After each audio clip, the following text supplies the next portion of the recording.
حضرت ابو ہریرہ رضی اللہ تعالیٰ عنہ سے معروف روایت ہے، فرماتے ہیں کہ صدقے کے مال میں حضور نے مجھے امین مقرر کیا، پہرے دار مقرر کیا۔ تو کہتے ہیں میں پہرے پہ تھا، ایک شخص آیا، اس نے چادر بچھائی اور جلدی جلدی سے وہ غلہ، وہ کھجوریں، وہ مال اپنے کپڑے میں ڈالنے لگا۔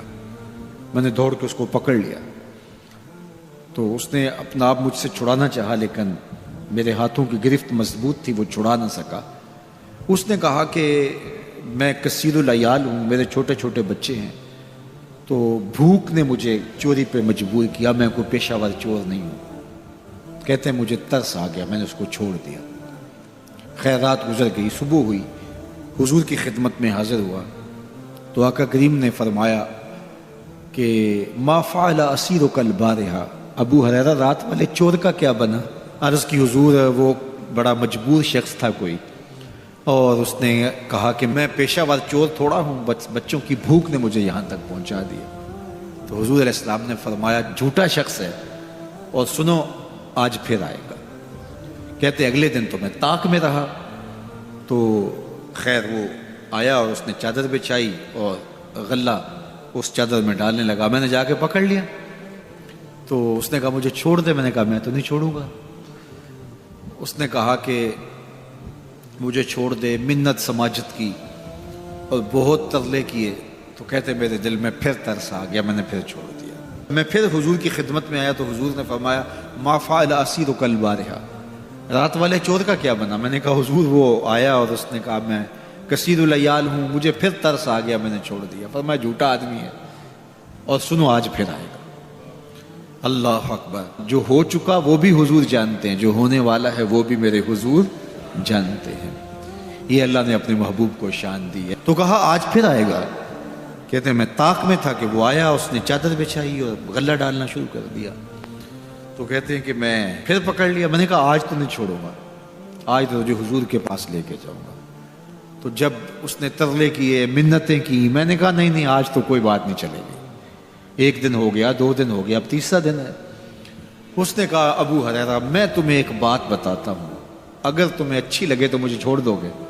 کہا بتاؤ۔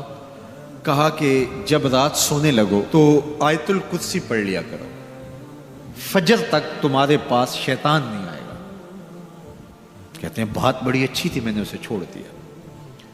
حضور کی خدمت میں پہنچا تو پھر فرمایا وہ رات والے چور کا کیا بنا؟ میں نے کہا حضور اس نے مجھے یہ وظیفہ بتایا۔ حضور نے فرمایا بندہ تو جھوٹا ہی تھا لیکن بات سچی بتا گیا۔ اور پھر فرمانے لگے ابو ہریرہ جانتے ہو وہ 3 دن جو آتا رہا وہ کون تھا؟ میں نے کہا اللہ و رسولہ عالم۔ فرمایا وہ خود ہی تو شیطان تھا۔ 3 دن جو آتا رہا وہ خود ہی تو شیطان تھا۔ اب شیطان بڑا تگڑا ہے لیکن ابو ہریرہ پکڑے تو چھڑا نہیں سکتا۔ یار ابو ہریرہ پکڑے تو شیطان چھڑا نہ سکے، اگر حضرت عمر پکڑ لیں تو یہاں تو آ گیا نا، حضرت عمر کے سامنے تو آنے کی ہمت بھی نہیں کرتا۔ ان الشیطان یفر من ظل عمر، شیطان میرے عمر کے سائے کو دیکھ کے بھی بھاگ جاتا ہے۔ تو شیطان بڑا طاقتور ہے، بڑا قوی صحیح، لیکن اللہ کے مخلص بندوں کے مقابلے میں وہ بہت کمزور ہے۔ اس لیے اس راستے پہ اگر چلنا ہو تو کسی طاقتور کے ساتھ چلیں تاکہ یہ کمزور سمجھ کے حملہ آور نہ ہو جائے۔ تو ہم نماز کے اندر جب کھڑے ہوتے ہیں تو اس وقت اللہ سے سیدھی راہ جو مانگ رہے ہوتے ہیں، تو یہ نہیں مانگ رہے ہوتے کہ سیدھی راہ دکھائی دے۔ ہم دیکھ چکے ہیں حضور کے صدقے سے، تبھی تو کلمہ پڑھا ہے۔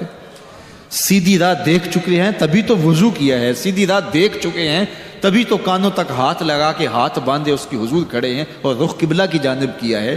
دیکھ چکے ہیں، لیکن آج نماز کے اندر ہم یہ کہہ رہے ہیں اہدنا الصراط المستقیم، مالک راہ دیکھ تو چکے ہیں لیکن پہنچنا بڑا مشکل ہے۔ راستے میں شیطان بھی کھڑا ہے، نفس بھی کھڑا ہے، کہیں راستہ خراب نہ ہو جائے، ساری زندگی کی کمائی کہیں لٹ نہ جائے۔ اس لیے اللہ سے مانگا کہ مالک ہم کمزور ہیں، ہمیں کوئی مان نہیں ہے کہ ہم نے راستہ دیکھ لیا تو منزل پہ پہنچ جائیں گے۔ قدم قدم پہ شیطان ہے، نفس موجود ہے، مالک تو دست کرم بڑھا اور ہمیں منزل تک پہنچا دے۔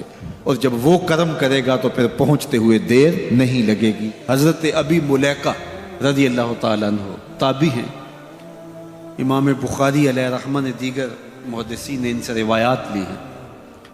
فرماتے ہیں میں 30 اصحاب رسول سے ملاقات کی، اور ہر ایک کو آخرت کے بارے میں ڈاڈا فکر مند پایا۔ ہر بندہ یہ کہتا تھا میرا خاتمہ ٹھیک ہو جائے۔ یہ کون کہہ رہے ہیں؟ جنہوں نے حضور کو دیکھا۔ آج پیر بھی کہتا ہے بس میرے مرید ہو گئے تم سیدھے جنتی ہو، اور مرید بھی کہتا ہے کہ ٹھیک ہے ہمارا پیر بڑا اونچا میں لے جائے گا۔ اللہ اکبر، حضور سے بڑا پیر کوئی نہیں، صحابہ سے بڑا مرید کوئی نہیں۔ 30 اصحاب سے ملا ہوں، 30 کے 30 ہی ڈرتے تھے ہمارا خاتمہ ٹھیک ہو۔ دیکھو حضرت ابو بکر رضی اللہ تعالیٰ عنہ کو میرے حضور نے کہا نا، ابو بکر فی الجنہ، عمر فی الجنہ، عثمان فی الجنہ، علی فی الجنہ، طلحہ فی الجنہ، ان کو جنت کی بشارت دی ہے۔ لیکن صدیق اکبر کیا کہہ رہے ہیں؟ اللہ اکبر، ایک چڑیا کو دیکھ کے، اے چڑیا تجھے موج ہے، ایک شاخ سے اڑتی ہے دوسری شاخ پہ بیٹھ جاتی ہے، اور تیرا حساب بھی نہیں ہوگا، پھنسے تو ہم میں جن کا حساب ہوگا۔ یہ وہ کہہ رہے ہیں جن کو حضور کی زبان سے یہ لفظ ملے ہیں، ابو بکر فی الجنہ، ابو بکر جنتی ہے۔ اللہ اکبر۔ عثمان غنی رضی اللہ تعالیٰ عنہ قبر پہ کھڑے رو رہے ہیں قبرستان میں۔ تو کسی نے کہا یہاں رو رہے ہو؟ کہا میرے حضور نے کہا تھا کہ آخرت کی پہلی منزل قبر ہے۔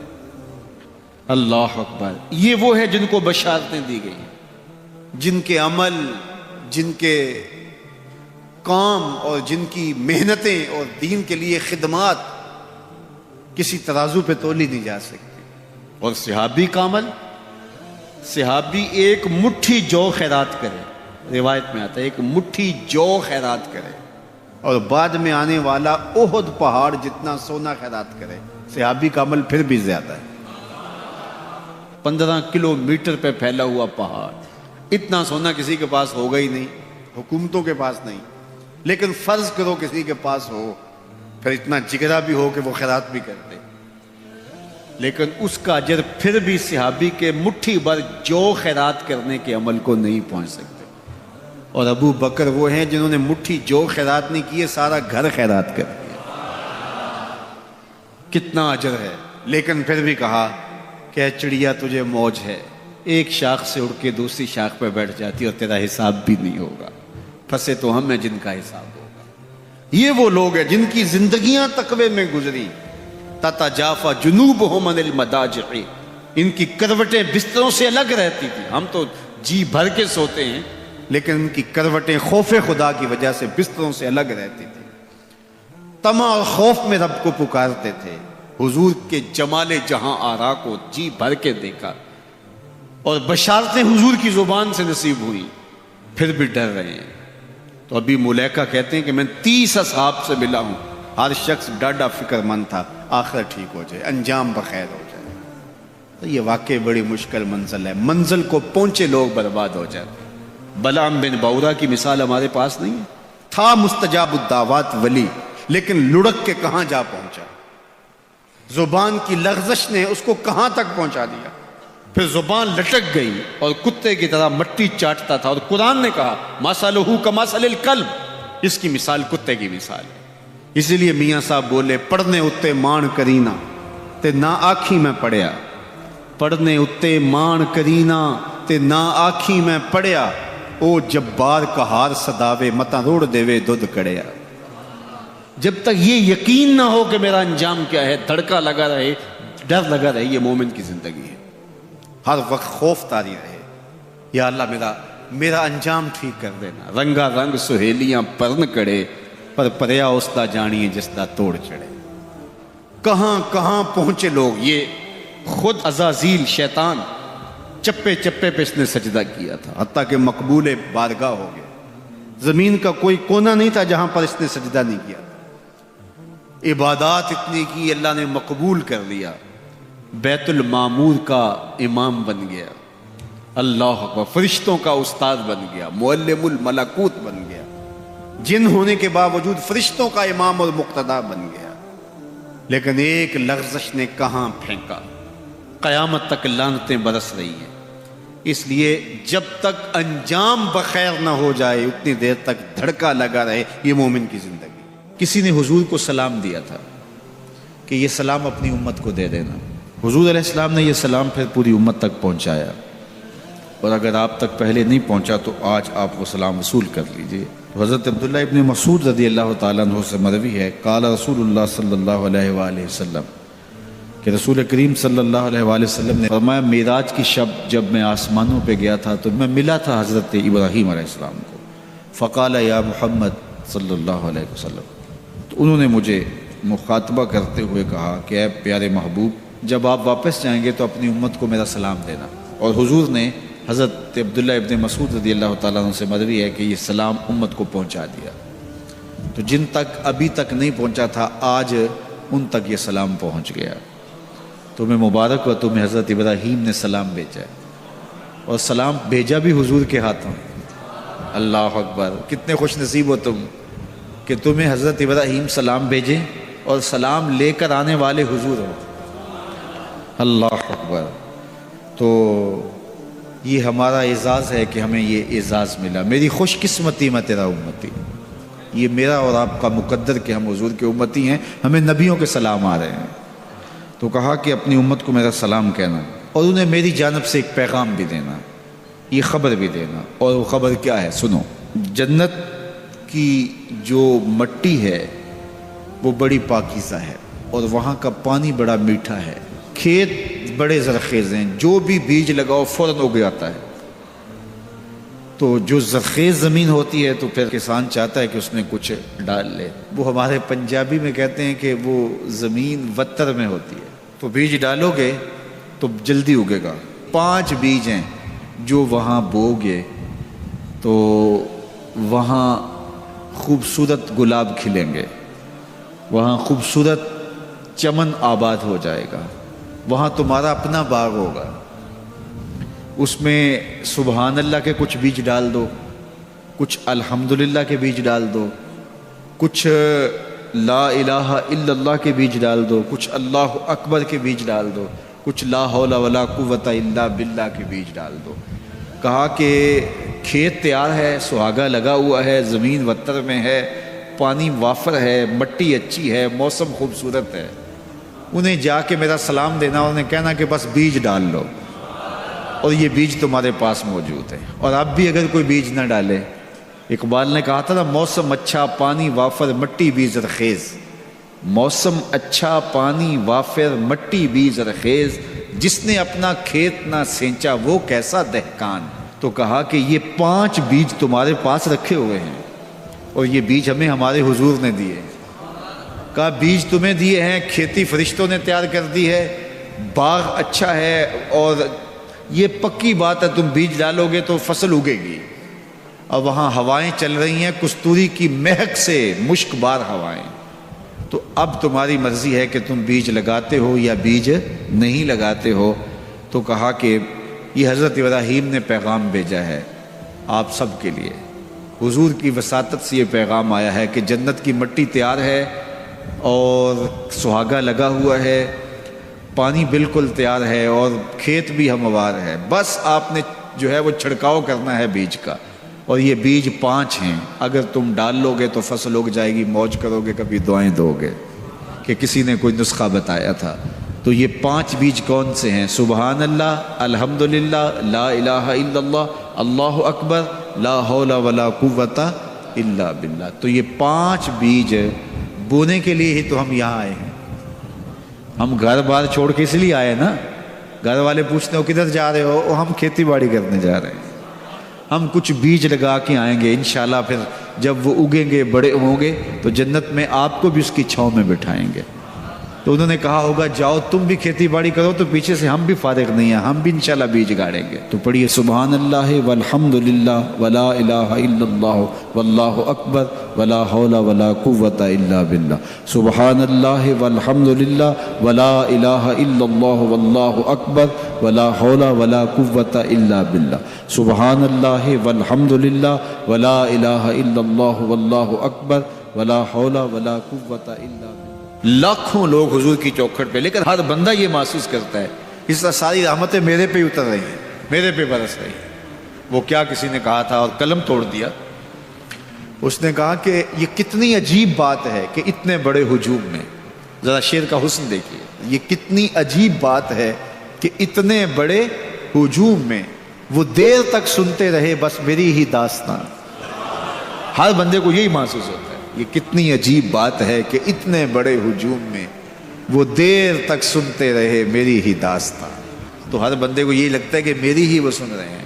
اور زہری صاحب کا انداز بڑا سادہ ہے، پنجابی لہجہ ہے کہ آقا دے دوارے تے غلاماں دیاں ٹولیاں، ایک پیا سن دائے لکھاں دیاں بولی. ایک پیا سن دائے، کوئی اردو میں بول رہا ہے، کوئی پشتو میں بول رہا ہے، کوئی پنجابی میں بول رہا ہے، کوئی عربی میں بول رہا ہے. اور اقبال کہتا ہے شش جہت روشن سے تابے روئے تو ترکو تاجی کو عرب ہندوئے تو.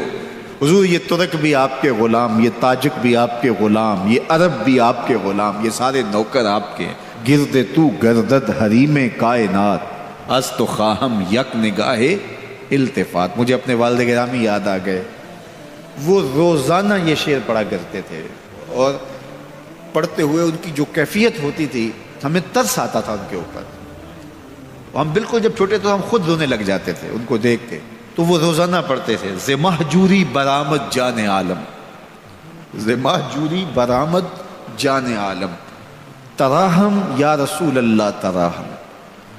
اے محبوب دو عالم، تمام جہان کی جان آپ کے فراق میں نکل رہی ہے. تراہم یا رسول اللہ تراہم، تراہم یا نبی اللہ تراہم. حضور رحم کیجئے.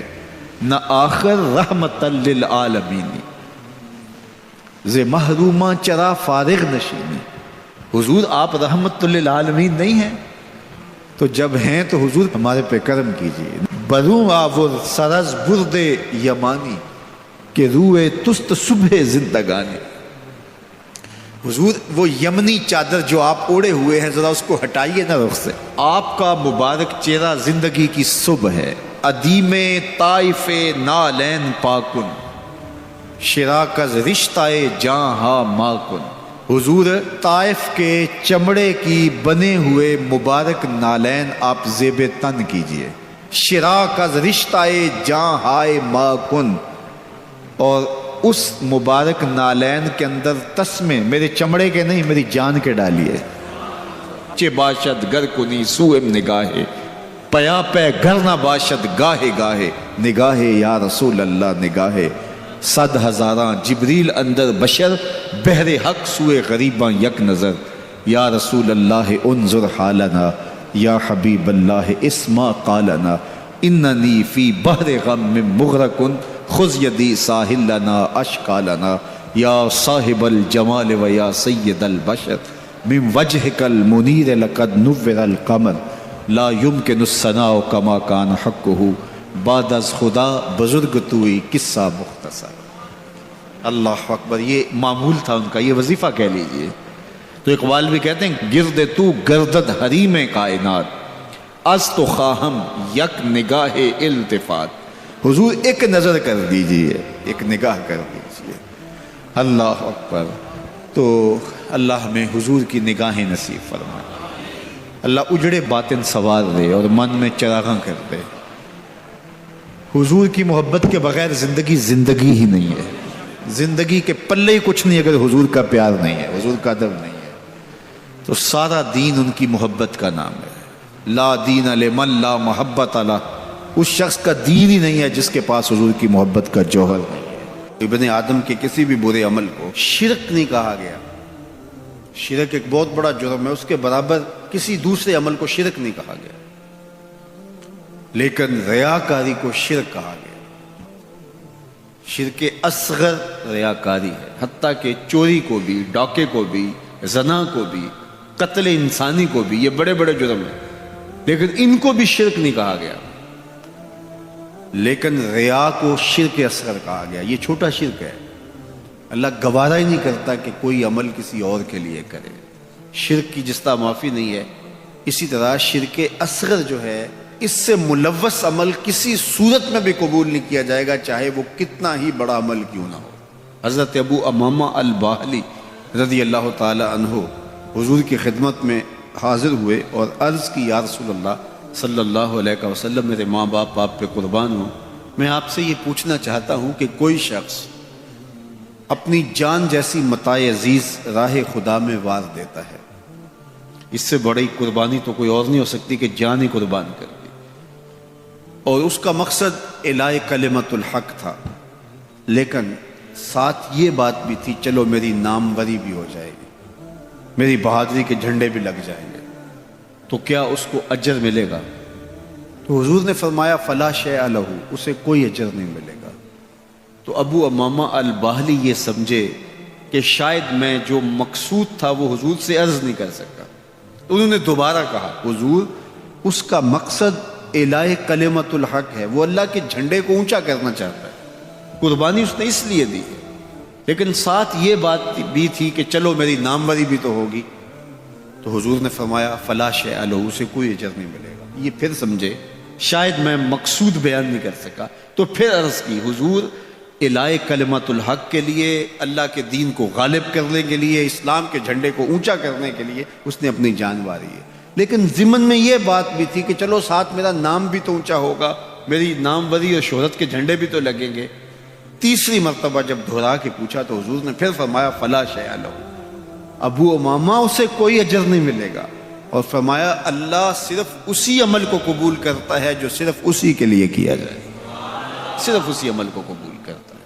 اب ذرا دیکھیے کہ اللہ تعالیٰ جل شانہ کی یہ غیرت ہے کہ وہ اس عمل کو قبول ہی نہیں کرتا جو غیر سے ملوث ہو جائے، وہ صرف اس عمل کو قبول کرتا ہے جو محض اس کے لیے کیا جائے، اور اس کے علاوہ عمل کو شرک اصغر قرار دیا گیا۔ تو شیطان کی کوشش یہ ہوتی ہے کہ وہ عمل کو ریا میں مبتلا کر دے تاکہ یہ عمل کی مشقت بھی گوارا کرے اور اس کو اس سے کچھ حاصل ہونے کی بجائے الٹا اللہ کی ناراضگی ملے۔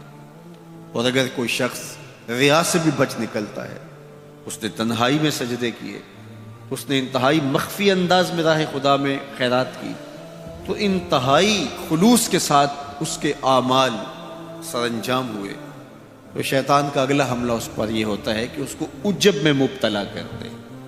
عجب کیا ہے کہ وہ اپنے عمل کو دیکھتا ہے، اپنے آپ کو دیکھتا ہے، کہتا ہے واہ یہ عمل تو میرے پاس ہے، دوسروں کے پاس تو نہیں ہے، میں تو تہجد گزار ہوں، 5 نمازیں بھی پڑھتا ہوں، صلاۃ الاشراق بھی پڑھتا ہوں، صلاۃ الچاشت بھی پڑھتا ہوں، صلاۃ الاوابین بھی پڑھتا ہوں، میں تو دن کو روزہ بھی رکھتا ہوں، راتوں کا قیام بھی مجھے نصیب ہے، میں تو تلاوت کلام مجید بھی روز اتنے پارے پڑھتا ہوں، میں یہ بھی کرتا ہوں، میں یہ بھی کرتا ہوں، کسی کے دکھلاوے کے لیے بھی نہیں کرتا۔ تو وہ اپنے اس عمل کی وجہ سے عجب میں، خود نمائی میں اپنے آپ کو دیکھنے لگ جاتا ہے، اور وہ جو عمل نہیں کر رہے ہوتے ان گناہ گاروں کو حقیر جاننے لگ جاتا ہے۔ تو یہ عجب اس کو برباد کر دیتا ہے، اور عجب اس کے عمل کے حسن کو اور عمل کے جمال کو چھین لیتا ہے۔ علامہ رومی فرماتے ہیں کہ کچھ عامل ایسے ہوتے ہیں کہ 4 دن نمازیں پڑھیں تو آسمان کی طرف دیکھنے لگتے ہیں کہ آسمان سے کوئی پیغام میرے نام آ رہا ہے کہ نہیں آ رہا، تو جبکہ یہ راستہ تو محض اس کی رضا کے لیے چلتے رہنے کا ہے، ساری زندگیاں گزر جاتی ہیں۔ حضرت ذوالنون مصری کہتے ہیں کہ میں ایک شخص کے پیچھے دوڑتا تھا اور وہ فقیر میری طرف نظر اٹھا کر بھی نہیں دیکھتا تھا، تو 40 سال کے بعد ایک دن اس نے میری طرف پلٹ کے دیکھا اور مسکرا کے کہا کہ تم میرے پیچھے پیچھے رہتے ہو، خیر تو ہے؟ 40 سال کے بعد۔ تو میں نے کہا کہ میں اسم اعظم کی تلاش میں ہوں، تو اس نے ہنس کے کہا یہ اتنا سوکھا نہیں ملتا، تو کہا میرے 40 سال بیت گئے، اور آج اس نے نظر اٹھا کے دیکھا۔ ریا کے بعد اگلا مرتبہ شیطان کے لوٹنے کا وہ عجب ہے، وہ اس کے اعمال کو مزین کر کے اس کے سامنے رکھ دیتا ہے، اور وہ سمجھتا ہے کہ یہ میرے پاس یہ عمل ہے، اوروں کے پاس نہیں ہے۔ لیکن اللہ کسی کے اعمال کا حجم نہیں دیکھتا، اللہ تعالیٰ جل شانہ بندوں کے عجز کو دیکھتا ہے۔ وہ گناہ جس گناہ کے بعد جو ہے وہ شرمندگی ہو جائے، اس نیکی سے بہتر ہے جس نیکی کے بعد عجب اور تکبر پیدا ہو۔ اللہ کو وہ آنسو قبول ہے جو ندامت کے ہیں۔ سب سے اچھا کام، سب سے بہتر وظیفہ اس کا ہے جو قرآن خود بھی سیکھتا ہے اور اوروں کو بھی سکھاتا ہے۔ تو اس کتاب سے جڑ جاؤ، اس کتاب سے وابستگی اختیار کرو۔ جس رات کے دامن میں قرآن نازل ہو وہ رات تو افضل ہو، وہ رات تو 1000 مہینے سے اشرف ہو۔ اللہ اکبر۔ تو پھر مجھے بتاؤ کہ جو قرآن کو اپنی روح میں بسا لے، جو اپنے اعمال کو قرآن کی تعلیمات کے تابع کر دے، جو اپنے دنوں کو قرآن کے اجالوں میں گزارے، اپنی راتوں کو قرآن کی تلاوت میں بسر کرے، دن کی تنہائی میں اور رات کے اجالوں میں قرآن پڑھے، بتاؤ وہ کتنا اشرف ہوگا۔